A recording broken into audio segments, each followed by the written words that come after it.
Hey everybody, Craig Cottle, survival instructor with dansdepot.com. We want to talk today about taking care of your Mora knife.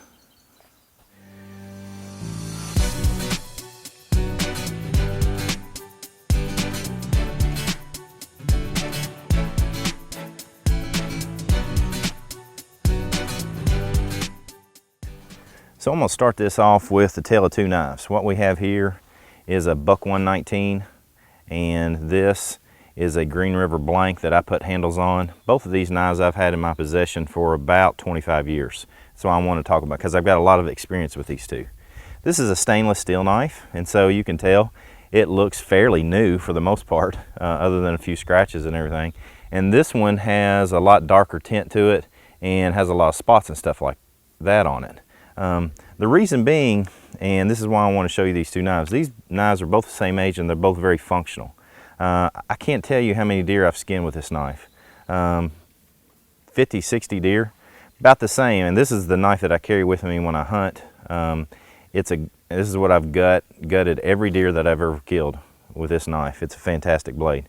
But the Moras that we sell at Dan's Depot are going to come much like this one.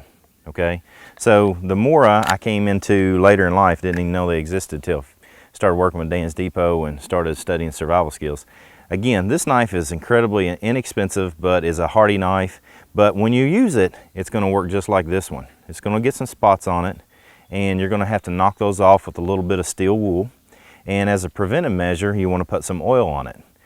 One of the best oils that you can possibly use is olive oil, or if you don't have olive oil, then use vegetable oil, because those you can cut meat with and it doesn't harm you to ingest it. So real simple, just coat your knife with it and you'll have a real solid knife that'll last you literally, I mean, this thing's going to last me a lifetime, and I've got $7 in it. Same thing with the Mora. You can put the investment in the knife, what is that, 12 to 15 bucks, and you'll have a knife that lasts a lifetime. So I stole a bottle of my wife's extra virgin olive oil to bring out with me. Don't tell her, I'll be in trouble.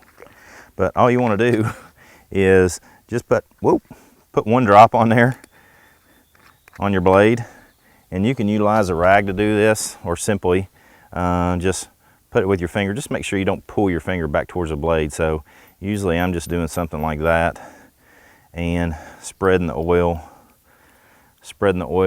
simply, and again, the knife is facing me now, just on the whole surface of that.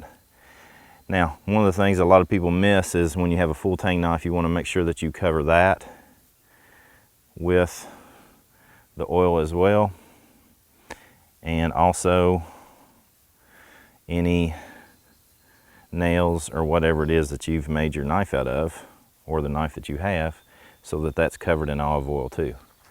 So with the Mora, you don't have all the tang to cover because it's covered up with a rubber grip. So same thing, just wipe the oil onto the blade. And again, I'm using this not towards, I don't go towards the blade because I'll cut myself, right? So I'm just bringing the oil on the whole blade, and then it's real simple to wipe it off, and that's going to last quite a long time. So again, I had the Green River blade, but if you're getting one of these Moras, which I now have too because they're just too inexpensive not to have, I've got several of these now. Make sure that you want to oil them down before and after use. If you're going to have a hunting season or something of that nature, you want to make sure that you put oil on them and leave them. And don't leave them necessarily in the case if you can avoid it. Keep them out of the case so they get plenty of air circulating around them and stuff of that nature. So if there's any moisture in the case or on the blade at all, it'll hold it when you store it. So don't store your knives like this necessarily. If you can avoid it, keep them out.